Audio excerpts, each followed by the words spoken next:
O presidente Jair Bolsonaro compartilhou um vídeo do presidente do Conselho Federal de Medicina, Mauro Ribeiro, sobre uma proposta de governadores do Nordeste para dispensar em massa brasileiros do exame Revalida. Segundo Ribeiro, trata-se de uma traição dos governadores que se aproveitam do momento para se locupletarem. Ao compartilhar o vídeo, Bolsonaro disse: Conselho Federal de Medicina e Conselhos Regionais de Medicina e o Revalida. O presidente Jair Bolsonaro apoia o Dr. Mauro Ribeiro, presidente do Conselho Federal de Medicina, contra a proposta dos governadores do Nordeste. Veja o vídeo compartilhado pelo presidente Jair Bolsonaro. Meu nome é Mauro Ribeiro, sou presidente do Conselho Federal de Medicina. Venho aqui hoje me dirigir a você, médico e médica brasileiros. E a razão da nossa fala hoje é a atitude de governadores do Nordeste solicitando ao Ministério da Educação, ao Ministério da Saúde, para que supostos médicos formados do exterior, no caso brasileiros, bypassem o Revalida e tenham situação legalizada ao arrepio da lei para poder atuar aqui no Brasil nesse período da Covid-19.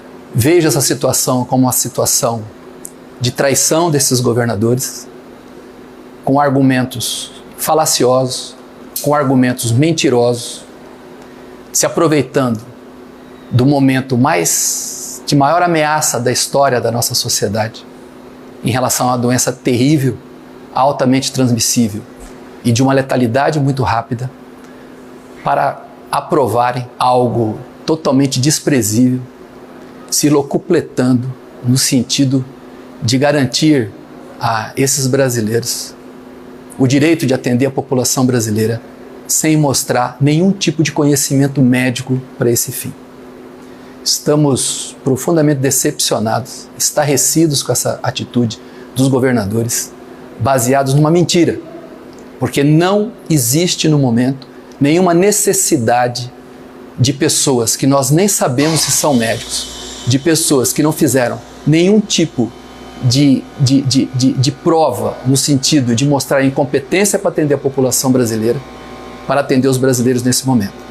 O Ministério da Saúde abriu editais, portarias, e hoje existem médicos brasileiros com CRM que se voluntarizaram para atender durante o período da Covid-19. Existem 54 mil acadêmicos de medicina, eu vou repetir, existem 54 mil acadêmicos de medicina que também de uma forma voluntária se colocaram para atender no período de Covid-19, sob supervisão de preceptores. Existem 3 mil residentes que também se voluntarizaram para atenderem nesse período da Covid-19.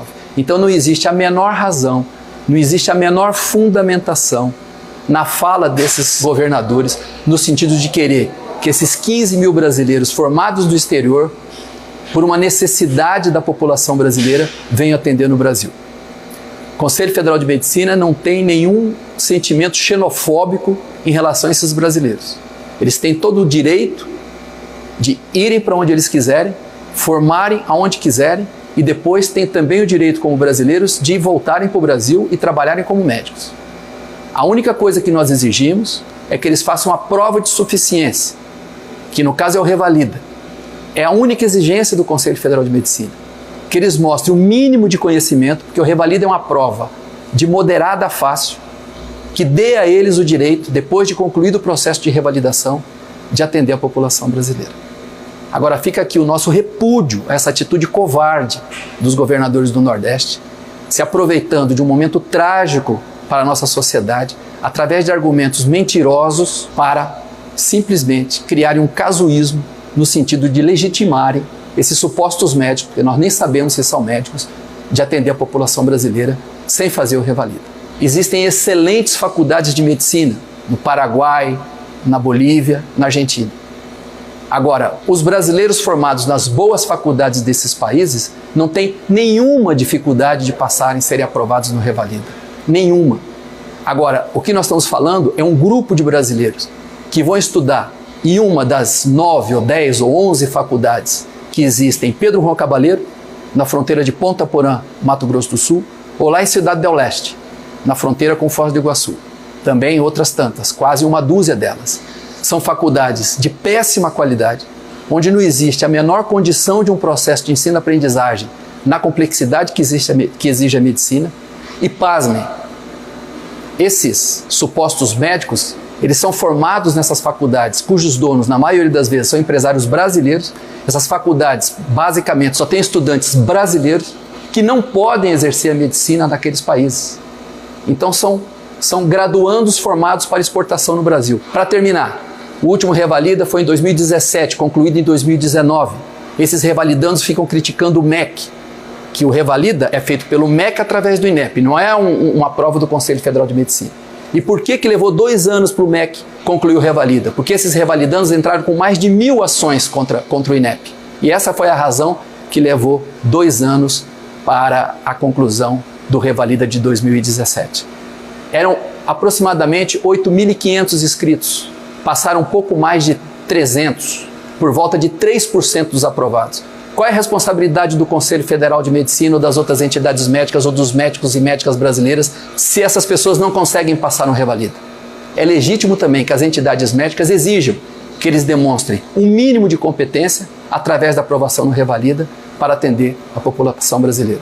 Fica aqui o apelo ao ministro Nelson Tait e ao ministro Abraham Weintraub para que não apoiem esse consórcio de governadores com essa argumentação mentirosa para simplesmente criar um casuísmo para que essas pessoas que não conseguem passar no revalida bypassem essa exigência para poder atender aqui no Brasil. Lutamos também por você, médico e médica brasileira, e, sobretudo, lutamos pela população brasileira, pelos brasileiros, nesse momento trágico da nossa vida.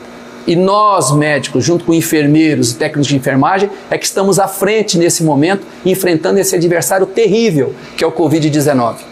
Vários médicos foram infectados, dezenas já morreram e nós estamos à frente desse processo.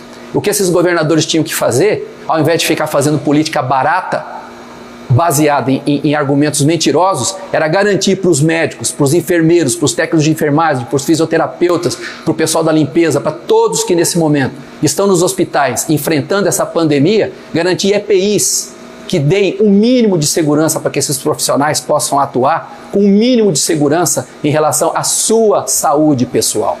Essa é a mensagem que fica do Conselho Federal de Medicina para esses governadores que, através de argumentos mentirosos, tentam criar um casuísmo para essas pessoas incompetentes que não conseguem passar no revalida. Então, que eles parem de se preocupar com isso, prestigiem os médicos brasileiros, os residentes brasileiros, estudantes de medicina brasileiros e vão garantir EPIs para que nós lá na ponta possamos trabalhar com segurança.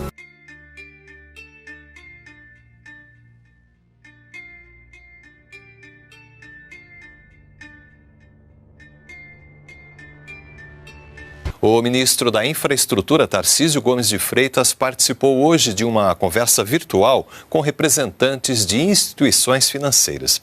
Ele detalhou como está o programa de concessão de portos, aeroportos e ferrovias e falou sobre ações do governo federal para controlar a pandemia da Covid-19. O ministro anunciou que vai começar neste final de semana a operação para trazer da China máscaras compradas pelo Ministério da Saúde. Ao todo, serão 40 voos para transportar nos próximos dias 960 toneladas de equipamentos de proteção individual. E novos EPIs, como são chamados esses equipamentos de proteção individual, já começaram a ser entregues para o efetivo da Força Nacional de Segurança Pública, que está na linha de frente do combate à pandemia. A expectativa é de que até o próximo sábado, todos os 1.440 homens da Força Nacional de Segurança Pública recebam os equipamentos de proteção individual contra a Covid-19. São máscaras, álcool em gel, avental e óculos de proteção para evitar a contaminação dos policiais que atuam em 52 operações espalhadas pelo país. 6 em reserva indígenas, presídios federais, área de preservação ambiental, policiamento urbano no programa do Em Frente Brasil e combatendo o crime transfronteiriço. De acordo com o comandante, os equipamentos são suficientes para atender o efetivo por 60 dias e podem ser repostos se for preciso. E para que os chamados EPIs cheguem logo a todos os agentes, a Força Nacional conta com transporte por terra e ar. Nós temos ônibus, temos caminhões para fazer essa distribuição. E os que as nossas atuações, as operações de fronteira, a gente vai contar com a ajuda da Polícia Federal, com os aviões da Polícia Federal, para fazer chegar esses equipamentos nas nossas operações de combate a crimes da fronteira que o Brasil faz com outros países da América Latina.